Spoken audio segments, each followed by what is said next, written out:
జగన్ కు వైసీపీ నేతలకు దేవుడంటే భక్తి లేదని మంత్రి గుమ్మడి సంధ్యారాణి తీవ్ర ఆగ్రహం వ్యక్తం చేశారు. జగన్ కు హిందువుల మనోభావాలంటే లెక్కలేదన్నారు. వైసీపీ నేతలు దేవదేవుణ్ణి కూడా రాజకీయాలకు వాడుకుంటున్నారని మండిపడ్డారు.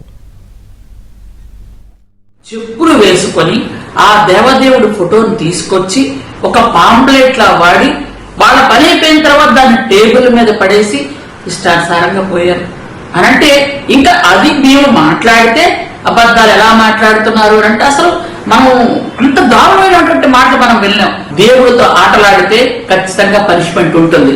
భగవంతుడా ఈ వీళ్ళందరికీ వైసీపీ నాయకులందరికీ బుద్ధి ప్రసాదించు. నిన్న జరిగినటువంటి అపచారానికి వాళ్ళందరినీ క్షమించు, వాళ్ళందరికీ బుద్ధి ప్రసాదించు. ఈ రోజు అందరి మనోభావాలు దెబ్బతిన్నాయి.